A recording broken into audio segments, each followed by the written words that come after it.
Assalamualaikum warahmatullahi wabarakatuh. Waalaikumsalam warahmatullahi wabarakatuh. Bismillah, alhamdulillah, la haula wala quwwata illa billah. Wassalatu wassalamu ala rasulillah nabiyyina Muhammadin ibni Abdillah wa ala alihi wa ashabihi wa mawala ma ba'du. Ibu-ibu jamaah pengajian rutin Selasa yang dirahmati oleh Allah, alhamdulillah kita ucapkan kepada Allah karena Allah masih memberi kita umur, memberi kita kesehatan, dan yang paling penting adalah iman dan Islam ini masih ada di dada kita, masih kita pegang erat-erat. Bahkan dalam satu hadis harus kita gigit keras-keras dengan gigi geraham kita, seolah-olah seperti itu, karena sangat pentingnya iman ini. Yang kedua, bacaan Allahumma sholli ala Muhammad kita ucapkan kepada Nabi kita Muhammad sallallahu alaihi wasallam. Ibu-ibu yang dirahmati oleh Allah, sebentar lagi puasa. Yang belum lunas hutangnya segera dilunasi sebelum datang hutang baru. Gitu. Ada yang masih belum lunas? Alhamdulillah. Yang belum lunas, mumpung masih ada kesempatan terbaik. Rabu, Kamis, Jumat, Sabtu, masih 4 hari lagi.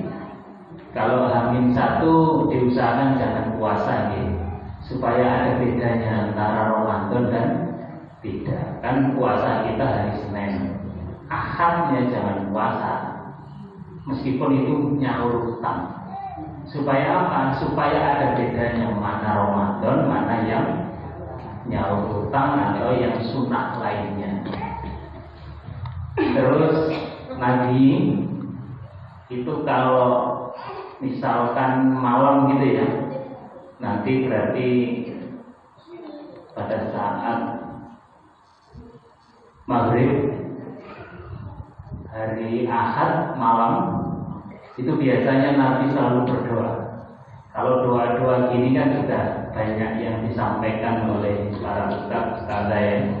Ya Allah, jumpakanlah kami dengan Ramadan. Karena apa? Karena Ramadan itu luar biasa. Lah apa doa yang dibaca oleh Nabi saat sebelum kita tarawih? Bacaannya adalah agak panjang ya. Bismillahirrahmanirrahim. Allahumma ahillahu alaina, Allahumma ahillahu alaina. Ya Allah, datangkanlah tanggal 1 Ramadan itu kepada kami.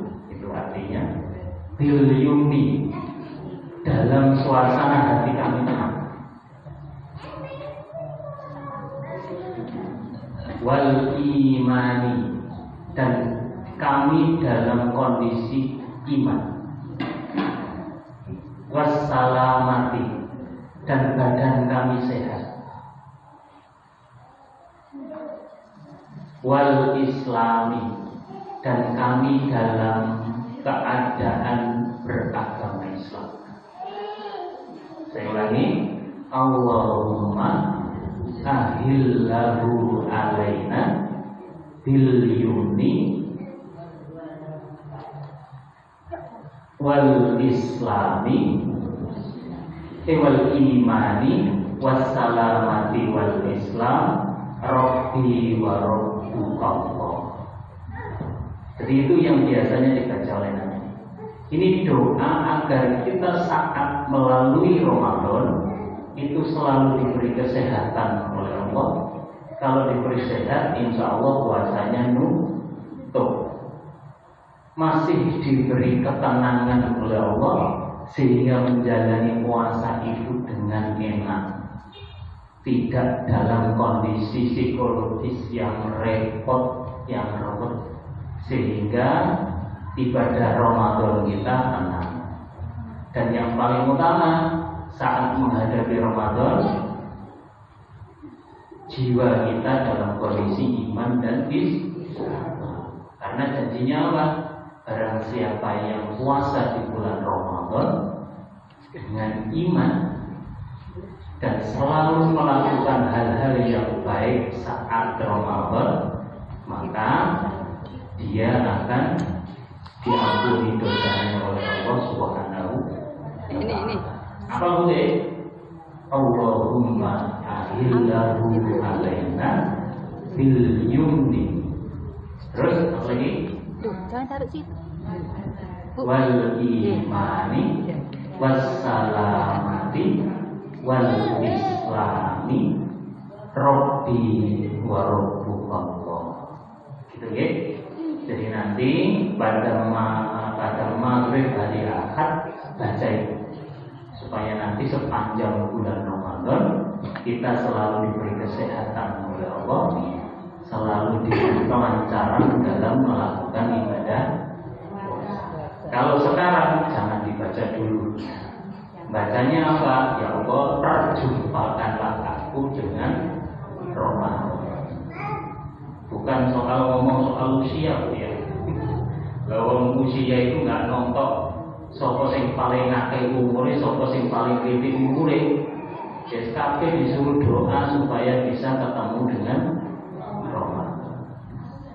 Ibu-ibu yang dirahmati oleh Allah, kita lanjutkan ngaji kita pada hadis yang ke-27.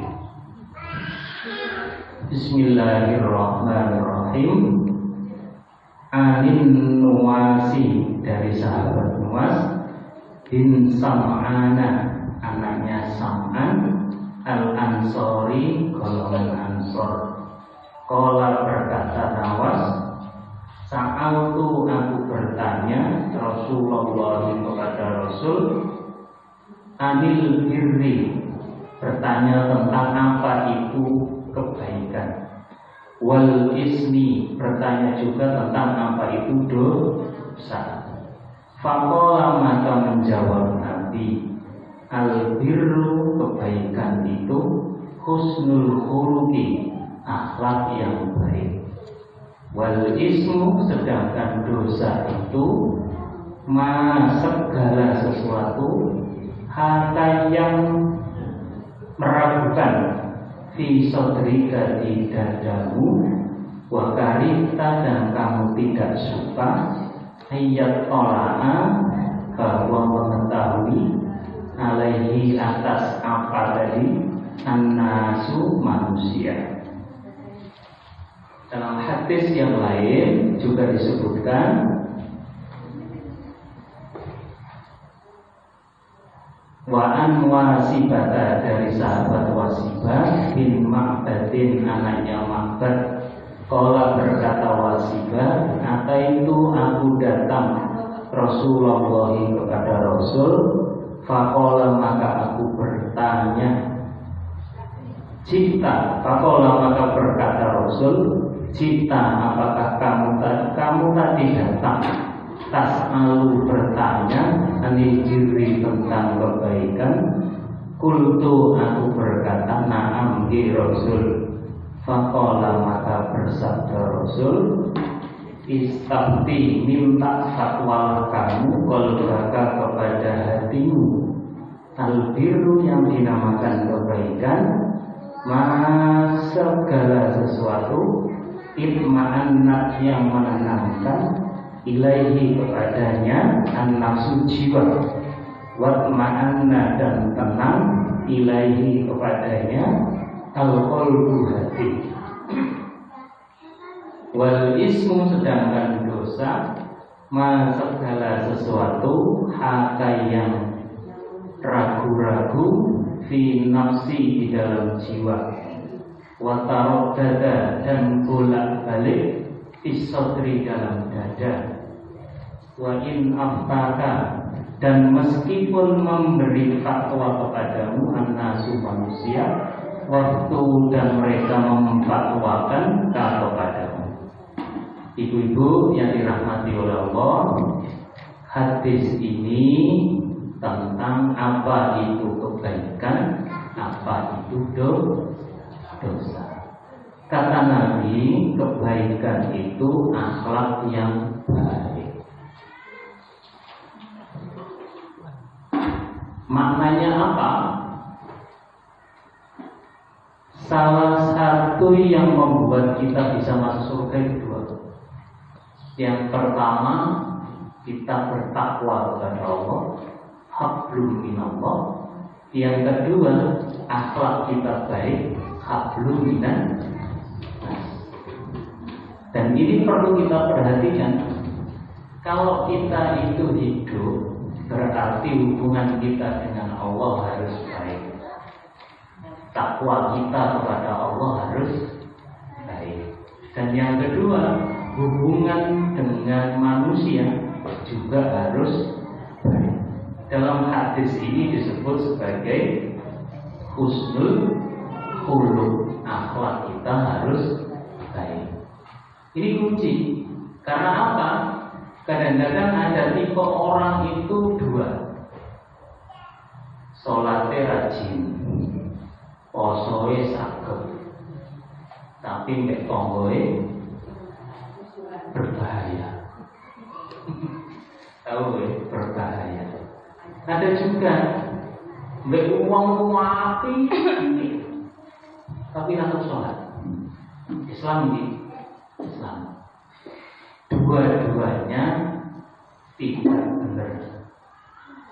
Kalau uang itu sing bener, baik Allah api, kalau menungso liyane ya api. Kalau dipilih, atau mau aku tak ke Allah tok sing api, nek menungso gak tahu api.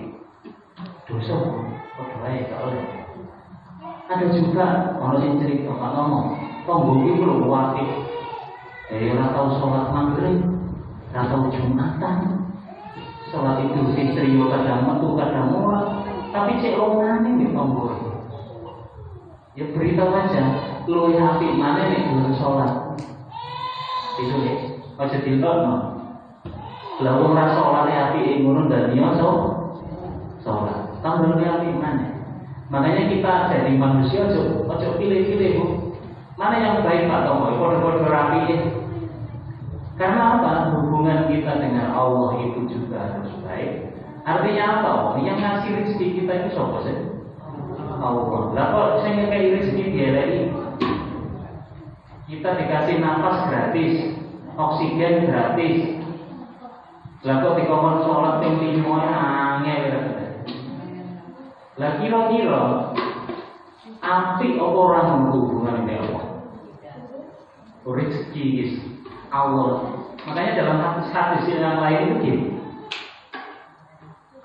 rezeki Allah ke dunia itu laksana 1% dari 100%. Yang 1% itu diperebutkan orang sedunia.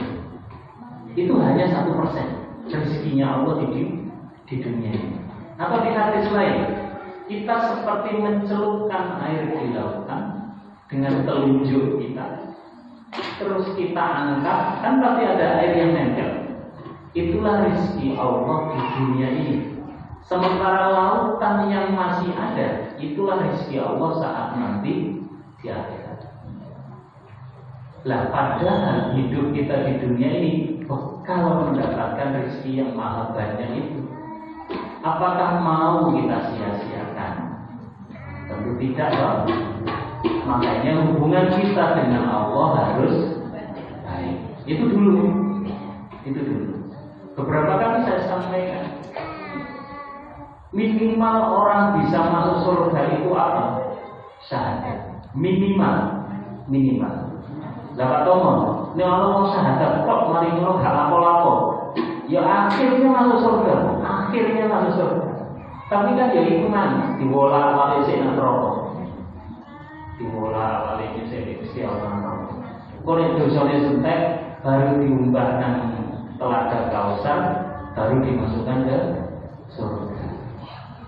Bapak-bapak Pak ngono ae. Lho, karo.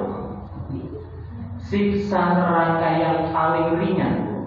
Siksa neraka yang paling ringan. Tahu neker? Neker. Ditaruh di tangan jenengan, suruh genggam. Itu otaknya mendidih. Otaknya mendidih. Itu siksa yang paling ringan. Menurut riwayat, yang akan dapat siksa yang paling ringan adalah paman Nabi, Ali bin Abi Thalib. Lah, Ali bin Abi Thalib ini contoh hubungan dengan sesama manusia baik, tapi tidak syahadat.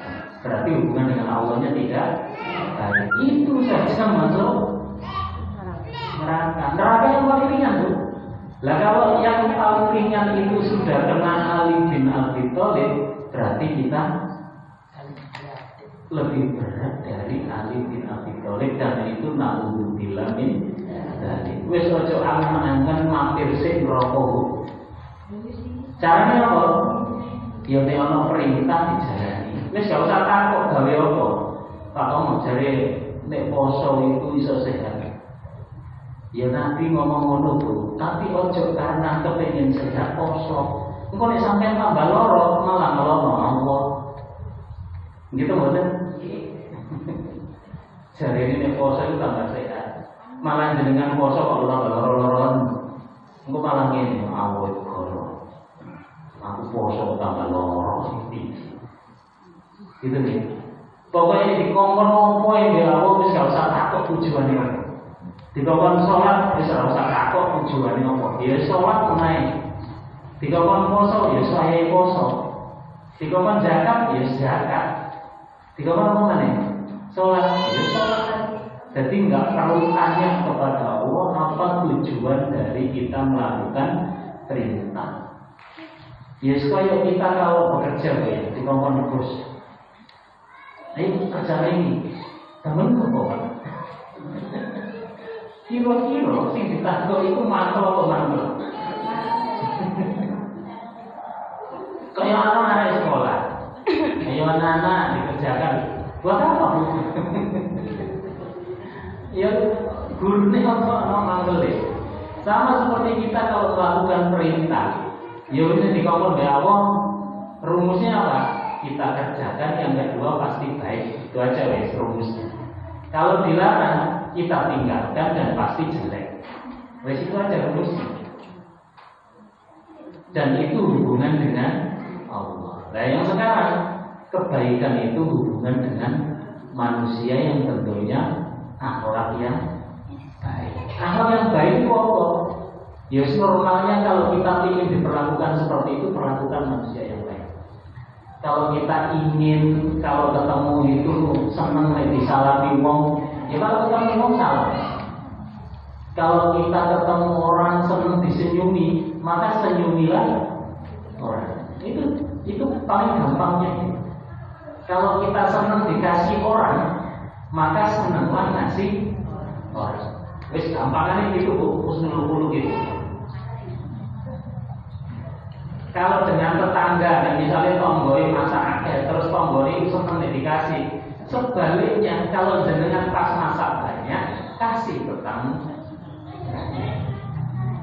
Kalau pas jenengan lewat terus disopo senang, maka begitulah saat ketemu dengan orang disopo. Nah itu namanya husnul khuluq, akhlak yang itu jadi itulah kebaikan.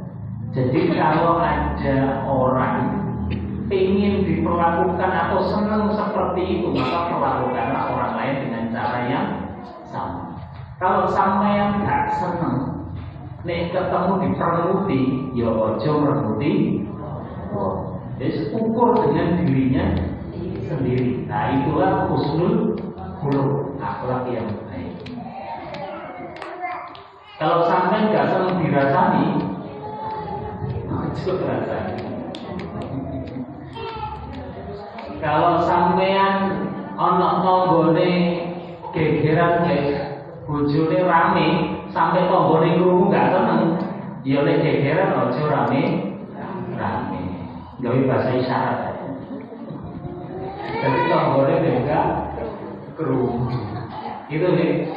Jadi husnul khuluq itu adalah kita menempatkan atau menyesuaikan sikap kita dengan sikap orang lain.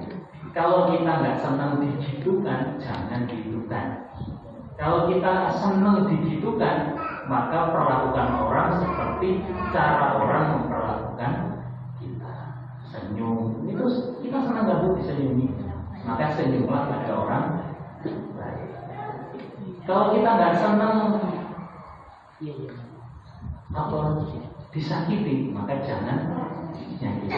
Kalau kita senang dikasih hadiah, maka senanglah memberi hadiah. Apalagi biasa. Kalau kita senang kalau utang dikai, maka kalau orang sing utang kayak ono. Kalau kita senang nek utang dikai, mari ngono kalau utang gak ngekei, yo jangan harap kalau sampai utang dikei uang. Jadi gampangane husnul khuluq itu seperti itu. Jadi nanti gini, akhlak yang paling biasa itu kita membalas kebaikan orang. Itu akhlak biasa.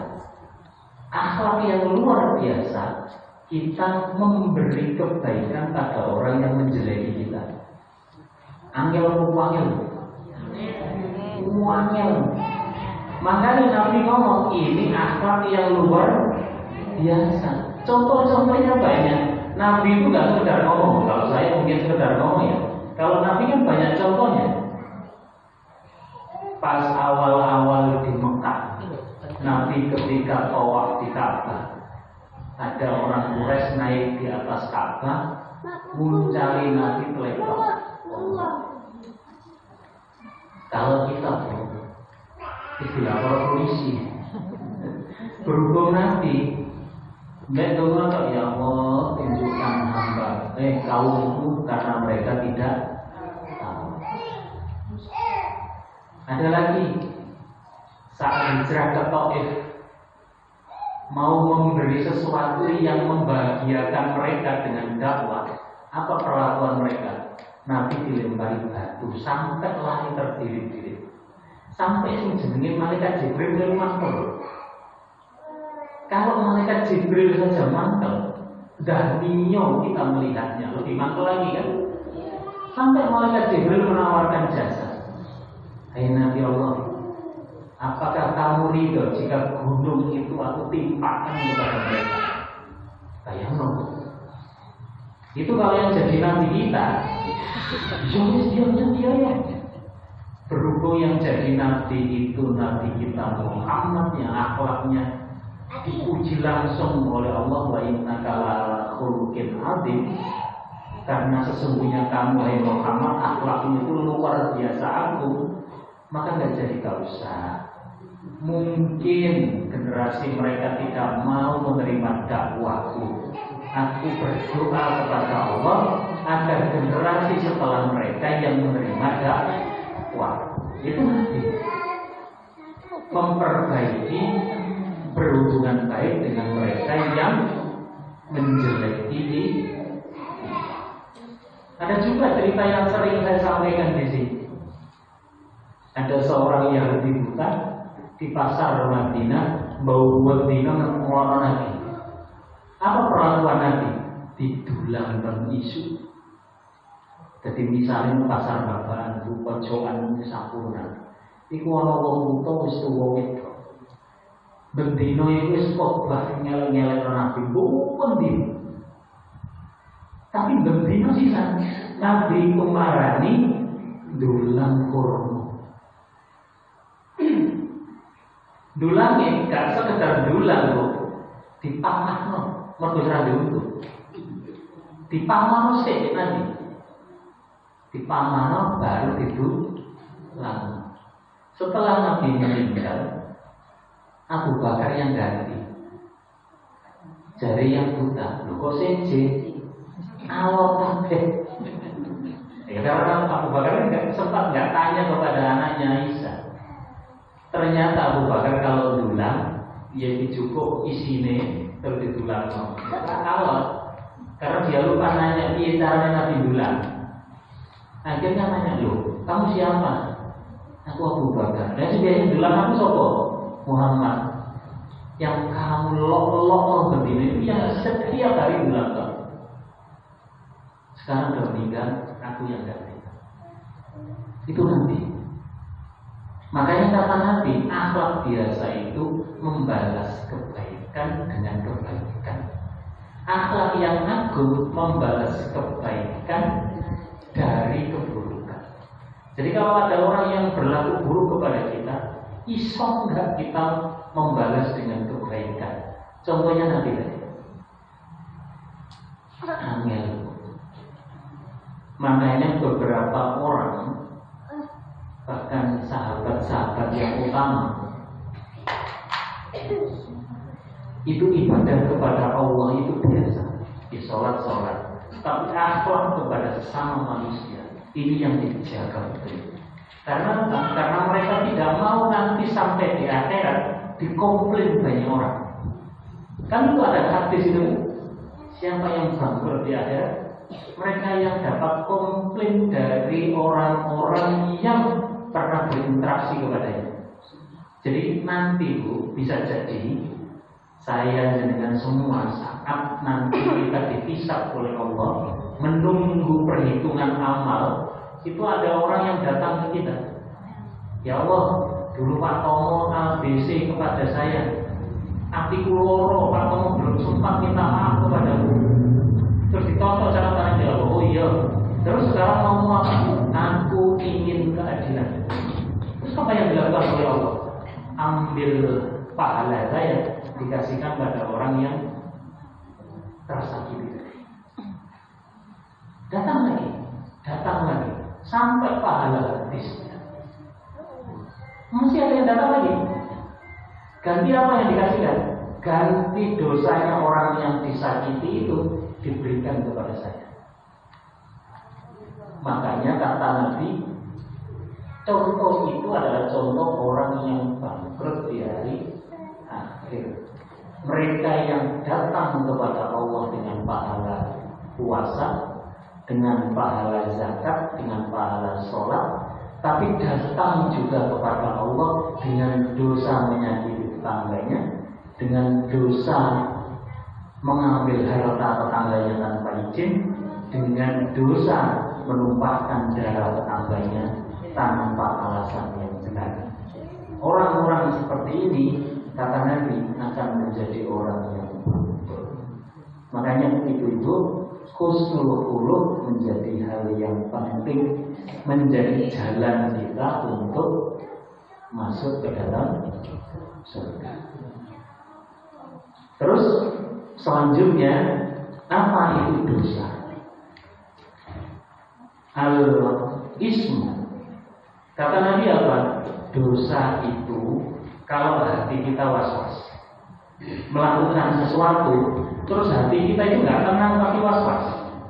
Wis gak tenang, was-was. Terus gak senang nek perbuatan kita dilihat orang lain. Jadi syaratnya dua nih, melakukannya dengan was-was, terus gak senang dilihat orang lain. Itu kata Nabi sudah termasuk dosa. Jadi misal kita itu lewat di depan rumah tetangga yang mangganya sudah lebat, terus ada satu yang jatuh. Kita ambil, tapi ngambilnya itu hati kita was-was. Gak tenang. Terus gak senang kalau perbuatan kita itu dilihat orang lain. Maka kata Nabi, itulah dosa. Pernah nggak seperti itu? Jadi kata Nabi, ini ukuran kita dosa yang nampak. Kalau dosa mungkin urusannya Allah ya. Tapi Nabi itu memberi sinyal, sing jenenge dosa itu kaya ngono. Makanya kalau kita melakukan sesuatu perbuatan, terus hati kita was-was melakukannya, terus saat melakukannya kita nggak seneng atau takut orang lain melihatnya, itulah dosa.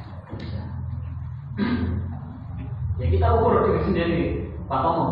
Nek uang itu nek seneng nyolong terus kate oleh nang CCTV, nyolong. Ya karena kalau kita kaitkan dengan hadis lain ada hati kita ini itu seperti kaca. Kaca itu kalau nggak pernah dibersihkan, maka kotornya luar biasa.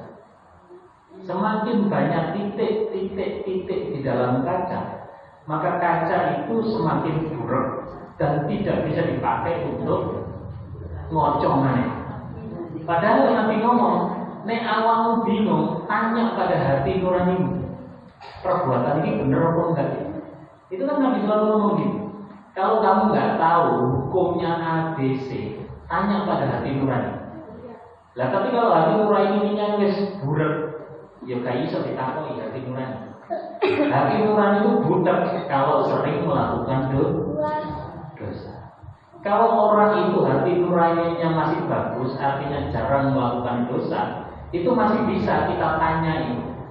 Ini perbuatan nanti apa enggak? Nanti bisa tanya. Kadang-kadang kita lagi nunggu ya, melakukan sesuatu mempertimbangkan. Ini apa orang ya? Kadang-kadang terus hati itu memberi sinyal dikuati. Ojo. Makanya kalau dalam film-film bu, ini film ya, pintar ya. Sebelah kanan itu malaikat yang pakaiannya putih. Yang kiri iblis merah, ada tongkat saja. Nah, itu pertarungan dalam hati kita, pertarungan dalam jiwa kita saat kita melakukan sesuatu. Karena ya dengar azan, Allahu Akbar, Allahu Akbar. Hati pertama, ayo sholat. Mari kita disusul dengan bisikan kedua. Sesungguhnya santai aja. Sinetron si api, durung sponsor. Engkau ini sponsor lagi udah. Pernah gitu ya? Sering. Saya juga gitu. Itu kadang-kadang sesekali nikmat itu ya. Pertarungan antara bisikan malaikat dengan bisikan setan itu. Nah itulah. Makanya Nabi ngomong, istabtiqol bab, minta nasihat pada hatimu. Jadi kalau kita itu sering ngaji gini ya, itu hati kita itu akan terasah. Jadi ketika dimintai nasihat, bisa memberi nasihat. Tapi gak tahu sholat, gak tahu ngaji, gak tahu api ya tonggo, hati ini susah bu ditanyai nasihat. Makanya rawat hati kita ini dengan melakukan hal-hal yang baik. Supaya apa? Supaya masih bisa kita tanyai kalau kita butuh nasihat. Itu nanti selalu gitu. Kan tidak setiap hari kan kita bisa tanya Ustaz. Enggak setiap hari kita bisa buka Google untuk tanya hukum A, hukum B. Yang selalu menyertai kita itu kan hati kita. Nah kalau satu-satunya alat untuk bertanya ini sudah rusak, lah mau bertanya kepada siapa lagi? Makanya rawat hati ini supaya tetap bisa kita gunakan memberi jawaban saat kita butuh jawaban. Caranya apa? Kata Nabi, sholat ke sholat yang berikutnya itu seperti orang mandi membersihkan kotoran. Jadi kalau kita sholat 5 kali dalam sehari, itu laksana kita membersihkan kotoran 5 kali sehari. Makanya nih sholat ping 5, ojo ping 1. Ping berapa bu? Ping 5. Supaya apa? Kotoran dalam jiwa kita bisa bersih. Karena tadi laksana kaca, semakin sering dibersihkan kaca itu bisa dipakai untuk ngoco sing bener. Tapi nek ngoco sing buruk susah kita pakai untuk berngaca. Itu nggih.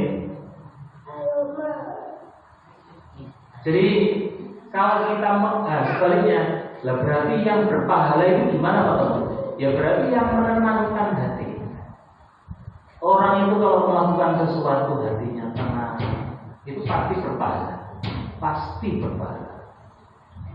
Tapi kalau melakukan sesuatu terus hatinya justru tambah gelisah, itu berarti berdosa. Ya itu ukurannya saja.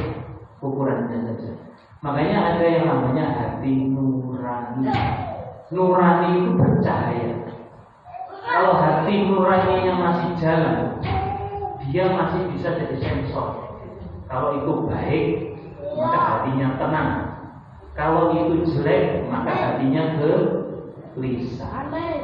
Makanya polisi Bu ya, itu kalau nanyai sekarang dipasang alat apa itu? Lie detector, tes kebohongan.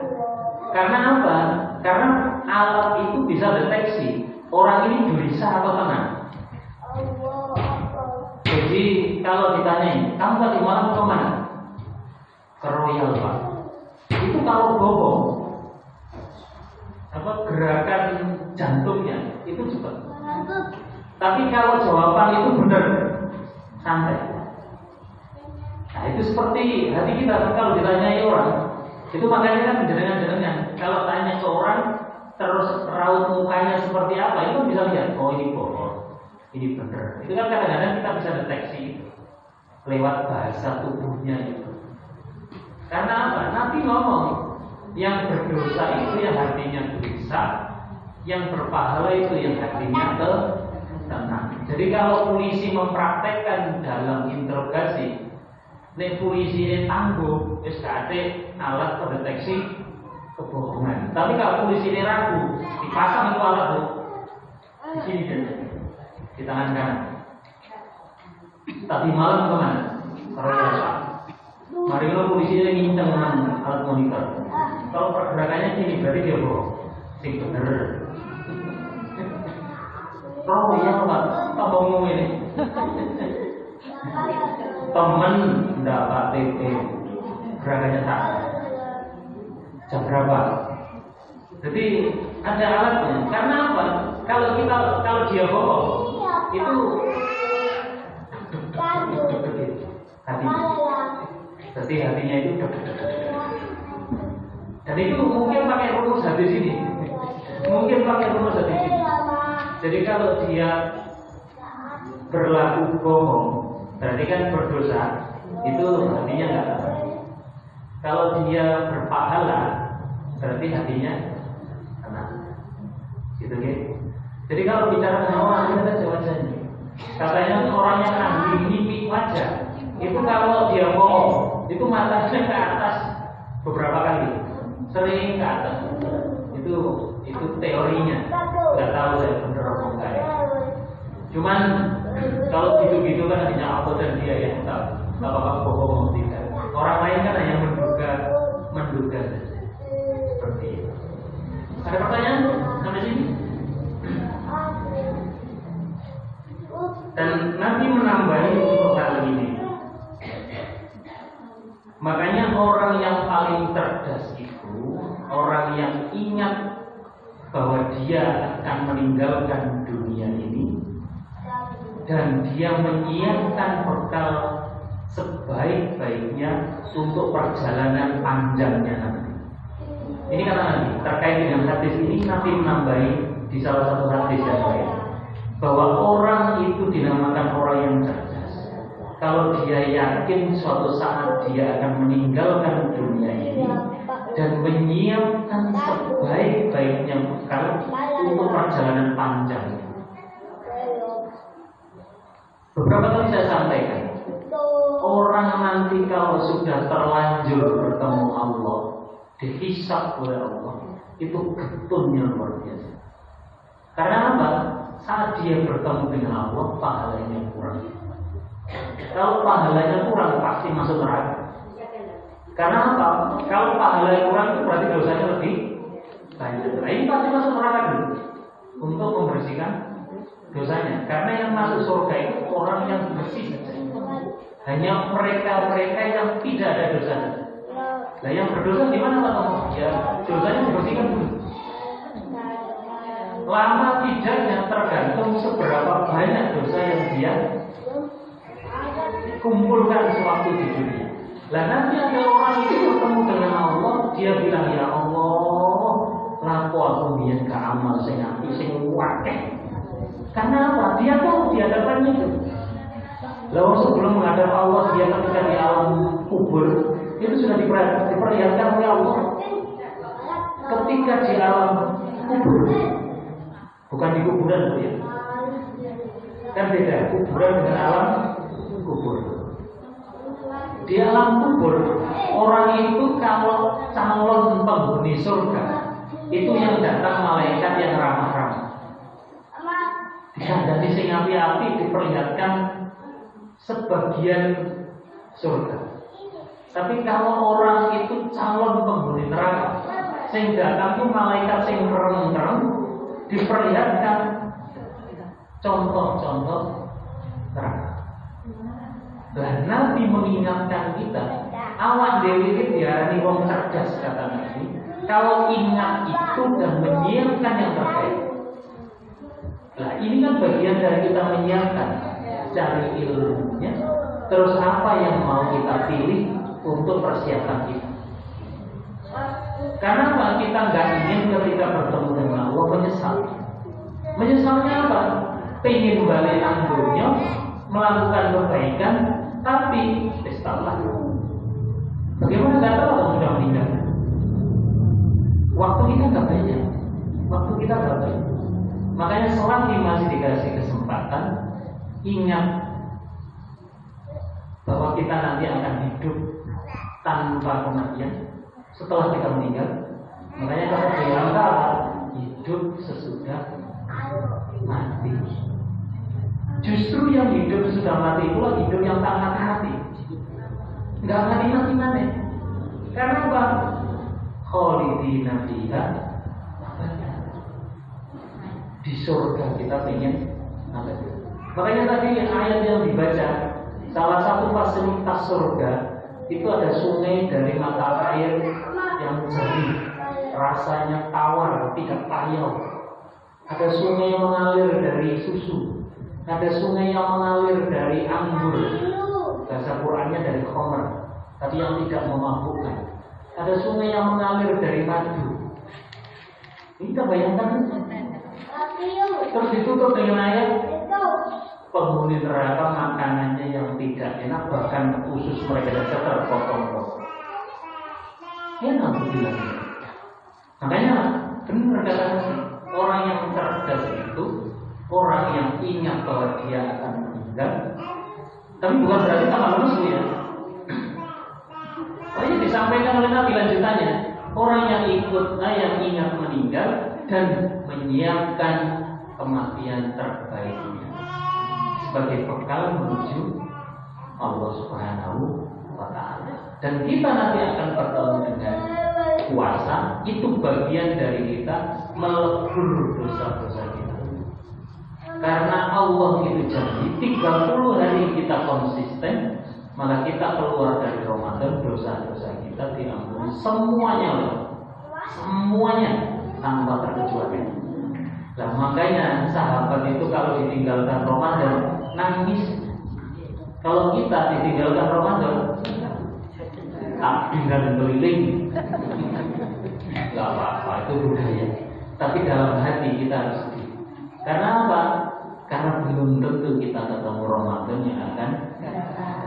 Makanya ibu doanya tadi ya, semoga kita ketemu dengan Ramadan dan semoga saat Ramadan kita dikasih kesehatan, kita dikasih keselamatan, ketentraman, iman dan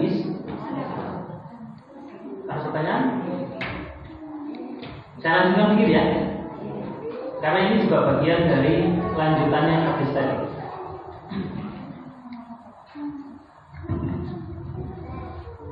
An Abi Najihin, dari bapaknya Najih. Qala berkata bapaknya Najih, wa ana Rasulullah mau'idatan wajilat minhal qulub.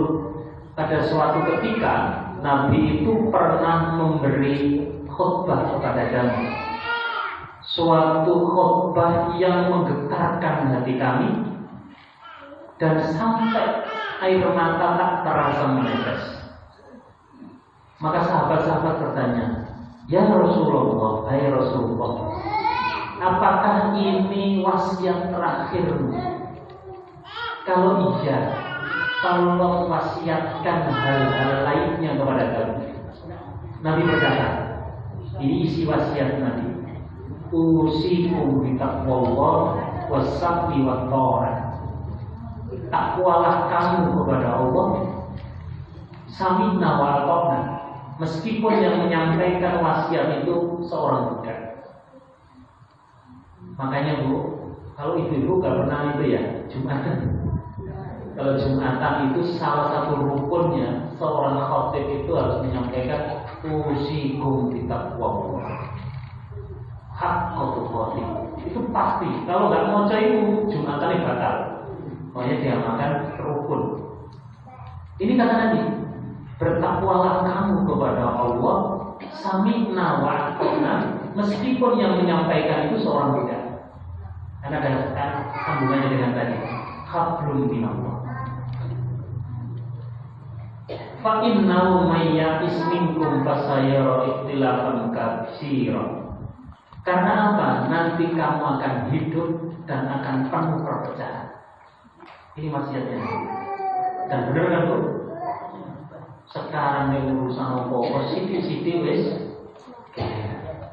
Kata Nabi di hadis yang lain, orang Yahudi itu terpecah-pecah menjadi 71 golongan. Orang Nasrani terpecah-pecah menjadi 72 golongan. Orang Islam terpecah-pecah menjadi 73 golongan. Jadi apa intinya? Semua agama itu potensi pecahnya banyak. Yang paling banyak potensi pecahnya orang Islam.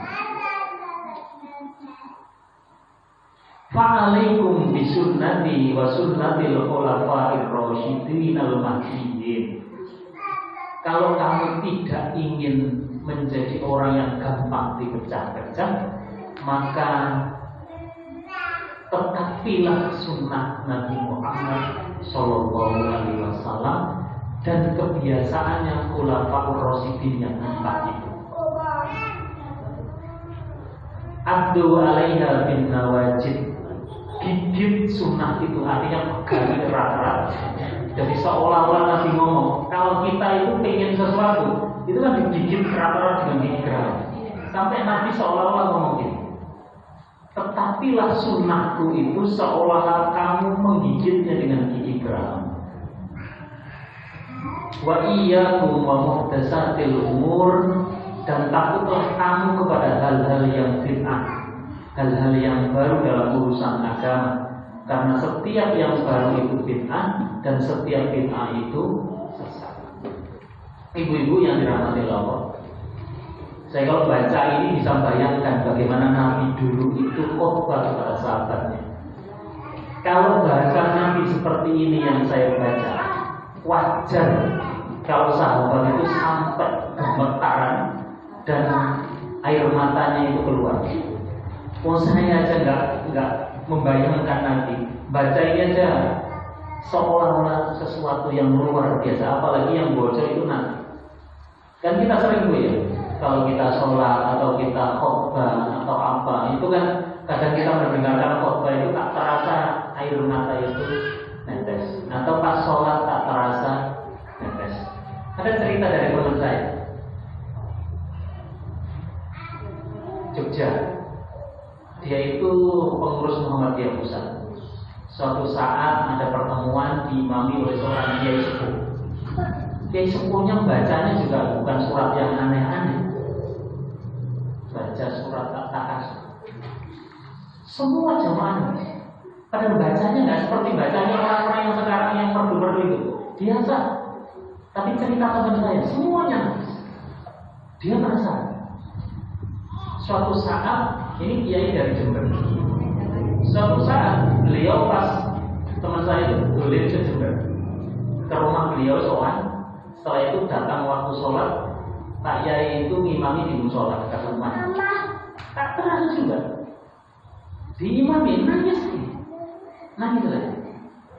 Terus tak takut atau kok penasaran? Oh, setiap kali diimami Pak Yai itu, kok saya selalu nangis?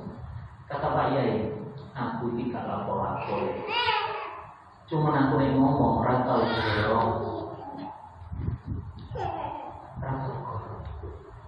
makanya saya bayangkan kalau Nabi yang baca, pasti efek ke hati itu luar biasa. Jadi dengan itu kalau lihat penyanyi bagus itu kan kadang-kadang rata nangis kan ya. Ya bisa jadi seperti itu, bisa jadi seperti itu. Dan sahabat saat dibacakan ini oleh Nabi, itu hatinya gemetar, tak terasa air matanya. Nah, apa yang disampaikan? Bertakwalah kamu kepada Allah. Meskipun yang menyampaikan itu seorang budak, karena kehidupanmu nanti penuh dengan perselisihan.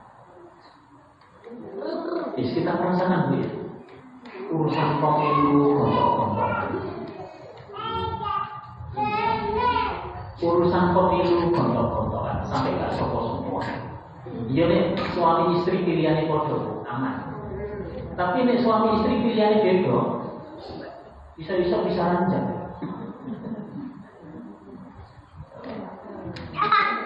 Iso kayak gitu. Yang paling membahayakan kita sekarang itu banyak sekali orang yang mudah mengkafirkan. Gak cocok dengan kelompok kafir. Kan kita sering begitu. Ini ceritanya Ustaz Abdul Somad sama Ustaz Adi Hidayat. Itu pas ada di salah satu podcast. Iya. Setelah saya, katanya Ustaz Abdul Somad sama Ustaz Adi Hidayat, saya itu lebih kafir-kafir kan. Jadi kan seperti Ustaz Abdul Somad sama Ustaz Adi Hidayat, itu loh sama ada satu kelompok itu dikafir-kafirkan, dianggap belum Islam. Dianggap belum Islam. Lah kalau hanya itu apa ya Allah? Lalu kelasnya Ustaz Adi Hidayat hafal 30 juz sampai tahu letak-letaknya Quran, itu dianggap kafir belum Islam. Pada lulusan Al-Azhar, lulusan Maroko, lulusan Sudan. Saya lulusan Karangjana.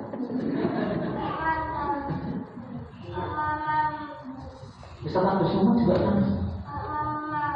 Sekarang buku banyak sekali. Kalau kita baca di YouTube ya, hati-hati di YouTube. Tidak semua yang di YouTube itu benar. Cari channel yang sahih, channel yang Anda yakin. Kalau kita orang Muhammadiyah buka channelnya YouTube Muhammadiyah. Kalau channel-channel yang lain tuh, saya takut dengan kesesatan. Akhirnya apa? Bid'ah, kafir, bid'ah, kafir, bid'ah, kafir. Itu tadi orang sekelas Ustaz Abdul Somad, sekelas Adi Hidayat, itu dianggap belum Islam, itu dianggap kafir. Buya Yunahar Ilyas Almarhum, Ketua PP Muhammadiyah bidang takjil, itu suatu saat sholat di Mesir pakai batik ya saya.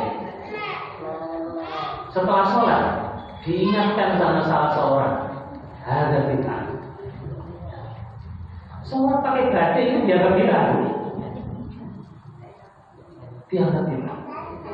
Kata Buya Yunahar, anta bid'ah. Kamu juga bid'ah karena kamu belum ada zaman Nabi. Maksudnya balas, saking jengkel ya.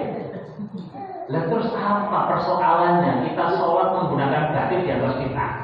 Karena apa? Katanya Nabi dulu sholat itu pakai gamis.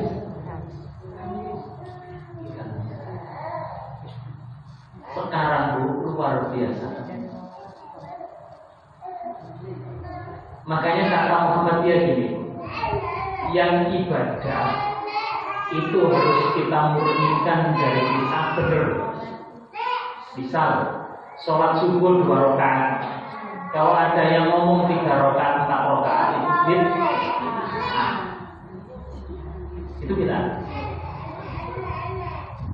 Haji wukuf di Arafah tanggal 9 Dzulhijjah dan di Mekah sana Kalau ada yang ngomong wukuf itu tanggal 1 Syawal dan di Yordania sana, itu bid'ah. Tapi kalau sholat pakai celana, pakai baju batik, asalkan menutup aurat, bukan bid'ah. Dan tidak semua yang tidak ada zaman Nabi itu bid'ah. Nabi mangan kurma karena tidak ada beras. Kita makan beras, masa dia ada bid'ah? Kita aku makan ute-ute kita. Nabi nggak tahu makan ute-ute.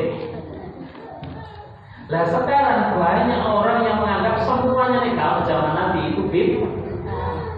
Makanya Nabi pesan, hati-hati karena masamu nanti banyak orang yang sangat berselisih, gampang bid'ah, gampang kafir.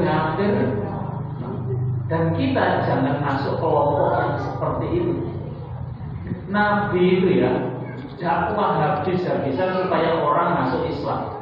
Lah iki orang Islam kok dikafir-kafir no.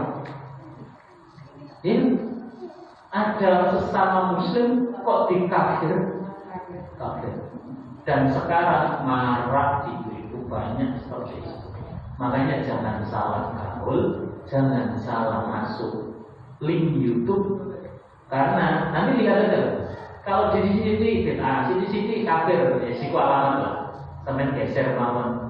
Mending nonton film daripada nonton malah rusak gitu. Itu banyak terjadi. Makanya Nabi ngomong, alaikum bisunnati wa sunnatil khulafa'ir rasyidin. Zaman Nabi, zaman Khalifahur Rasyidin gak sampai tego. Tadi kan Nabi ngomong, bekonco iku yang husnul khuluq. Mosok tego wae ngomong kafir kowe. Aku ya nek kaya Gus Samsudin sing jarene kontak ganti pasangan oleh itu baru ngomong bid'ah kafir lah. Tapi nek sholat gawe batik, sholat celonoan diarani bid'ah, ngajine kurang adoh, nek ngopi kurang adoh. Gitu nih. Jadi kita bisa bedakan kapan waktunya bid'ah, kapan tidak. Bid'ah itu kalau urusannya dengan agama. Sholat subuh 2 rakaat tapi telu itu bid'ah. Poso itu mulai subuh sampai maghrib. Nek orang ngomong poso mulai subuh sampai subuh mana? Itu bid'ah. Haji itu hanya tanggal 9 Dzulhijjah. Nek orang ngomong haji itu tanggal 1 Muharram, bid'ah. Itu ya, nek umroh sembarang. Apalagi sholat itu ngadep kiblat. Nek orang ngomong sholat itu ngadep ngetan, nah itu kita. Tapi nek sampean peringatan Maulid Nabi, maca Quran bareng-bareng santunan, insya Allah gak bid'ah. Insya Allah gak bid'ah. Ono nuzulul Quran nanti 17, insya Allah gak bid'ah. Bid'ahnya gimana? Wong kita seneng. Siapapun tidak melakukan hal-hal yang melanggar agama. Nanti menjelang Ramadan, anak-anak TK keliling, pawai ta'aruf, insya Allah gak bid'ah. Bid'ahnya gimana? Kita memberi kabar gembira. Masyarakat sebentar lagi Ramadan, ayo. Ini kan marhaban ya Ramadan kan memberi kabar gembira. Sebentar lagi ada tanggal 1 Ramadan. Makanya bedakan mana bid'ah, mana budaya. Dari batik itu budaya dulu. Zaman Nabi memang gak ada batik, itu tradisinya Arab Gamis. Siti Aisyah gak pernah pakai gini-gini. Gitu ya. Jadi sengaja hadis ini saya gandengkan dengan yang tadi karena memang masih ada kaitannya untuk takwa dan hati-hati karena semakin akhir zaman semakin aneh-aneh. Maka ikuti saja. Kalau nyari apa-apa cari dari sumber yang terpercaya. Kalau kita orang Muhammadiyah, orang Islam, nyari YouTube channel Muhammadiyah, nyari YouTube channel siang, insya Allah aman. Gak gampang ditano. Kalau kita itu susahnya luar biasa dakwah. Ngono Islam kok dikafir-kafir. Itu nggih? Ada pertanyaan? Saya Pak, Monggo. kalau sholat tarawih setelah dua rakaat tarawih, kok yang kedua itu cepat Allahu Akbar itu nggak pakai doa istighfar? Memang ada banyak hadis, ada yang memang ngomong baca kita, ada yang ngomong tidak. Itu memang ada dalam hadisnya. Jadi kita ngikuti imam saja. Jadi ngikuti imamnya saja. Tapi supaya tidak membingungkan jamaah, mending baca. Supaya jamaah gak mikir, imam lali orang gak maca. Kan gitu ya. Tapi kalau baca kita kan enak. Oh iya baca kita. Kita juga banyak kan Bu. Ada Allahumma ba'id, ada Allahumma berkabiro, ada yang lain-lain. Jadi banyak. Jadi kalau kita belajar fikih, ada yang namanya konsep tanawu'ul. Jadi Nabi itu melakukan banyak contoh. Kita pilih contoh yang mana tergantung situasi. Kalau kita sedang mau bepergian, Nabi aja sholat 4 dari 2 ada, ya kan? Ini namanya qashar. Ada 2 waktu jadi 1. Ini kan Nabi memudahkan. Ada yang ketika rukuk tangan dulu, ada yang ketika rukuk lutut dulu. Sing kalau rukuk kepala. Oh iya, maaf. Itu kira-kira Bu, antara tangan dulu sama lutut dulu kira-kira. Padahal di kitab hadisnya geser. Ya karena itu tadi loh, ngaji ini kurang ajar. Lagi rumus satu hadis nyala-nyala sing liyane. Gitu ya. Jadi kalau dulu saya ngaji di pesantren, kitab fikih itu segini tebal. Urusan basuh kepala dia. Kalau sing ngene tok, ono hadise. Ono sing ngene tok, ono hadise. Ono sing kepala belakang terus balikno, ada hadisnya. Ada yang gini-gini tok, no. Semuanya ada hadis. Cuma kalau tradisinya Muhammadiyah pilih yang paling kuat tanpa menyalahkan yang lain. Itu konsep di takjim Muhammadiyah. Pilih yang paling kuat tanpa menyalahkan yang lain. Jadi kalau ada yang begini, ojo kita no tim angin. Sampai diri yang kurang ngaji, ada yang setelah rukuk gini, ya kan? Setelah rukuk sedangkan ada. Oh pesantren saya dulu gini Pak. Ada yang lebar, macam-macam. Semuanya ada dasarnya. Pokoknya Muhammadiyah konsepnya mana yang paling kuat tanpa menyalahkan yang lain. Kalau ada orang Muhammadiyah gampang ditano, kon ngaji sing suwi. Mocone kurang akeh. Ngaji ini kurang akeh. Gitu nggih. Sing tarawih 3 monggo, sing 11 monggo, sing kurang monggo, sing gak tarawih. Lo gak tarawih kok nyalah sing 11 iso gitu. Gitu nggih? Jadi kita yakini saja semuanya ada dalil. Mungkin kita yang nggak tahu, daripada kita jatuh vonis bid'ah. Gitu ya? Ada lagi? Ya, monggo.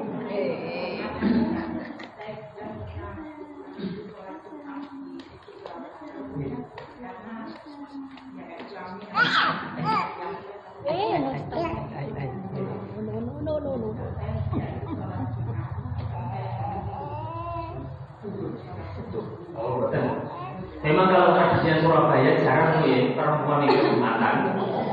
Saya pernah misi di Masjid Mulyorejo, itu perempuan ikut Jumatan di belakang, meskipun tidak banyak. Yeah. Desa saya itu kalau perempuan itu Jumatan. Di desa saya Muhammadiyah itu perempuan ikut Jumatan. Cuma perempuan Jumatan itu nggak wajib. Kalau sudah Jumatan nggak perlu sholat zuhur.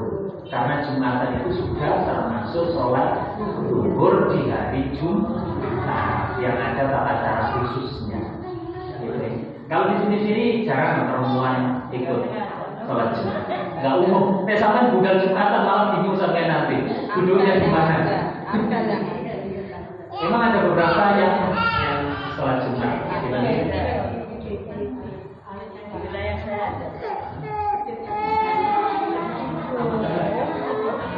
Oke. Di beberapa masjid Lamongan masih ada tradisi perempuan ikut Jumat. Ada lagi? Oke. Pamannya Nabi yang disiksa paling ringan kenapa? Ali bin Abi Thalib. Namanya apa sudah orangnya dengan lalunya. Tadi Pak Tomo bilangnya. Abu Thalib, sorry. Abu Thalib. Maaf, salah sebut nama. Kalau Ali bin Abi Thalib kan sepupunya. Ali bin Abi Thalib. Abu Thalib. Ali anaknya Abu Thalib. Berarti Abu Thalib bukan Ali. Salah ya. Terima kasih. Ada lagi? Cukup? Mari kita akhiri dengan doa. A'udzubillahi minasyaitonir rajim. Bismillahirrahmanirrahim. Allahumma shalli ala Muhammad wa ala Muhammad kama shallaita ala Ibrahim wa ala Ibrahim wa barik ala Muhammad wa ala Muhammad kama barakta ala Ibrahim wa ala Ibrahim innaka Hamidum Majid. Allahumma ighfir lil muslimina wal muslimat wal mu'minina wal mu'minat al ahya'i minhum wal amwat innaka sami'un qaribun mujibud da'wati ya hajat. Allahumma arina al-haqqa haqqan warzuqna ittiba'ah wa arina al-batila batilan warzuqna ijtinabah. Allahumma inna nas'aluka salamatan fid din wa afiyatan fil jasad wa ziyadatan fil ilmi wa barakatan fil rizqi wa taubatan qabla al-maut wa rahmatan inda al-maut wa maghfiratan ba'da al-maut. Allahumma hawwin 'alaina fi syakaratil maut wa najata 'anil nar wa inna al-jannata ma'al abrar. Subhana rabbika rabbil izzati amma yasifun wa salamun 'alal mursalin walhamdulillahi rabbil alamin. Assalamualaikum warahmatullahi wabarakatuh.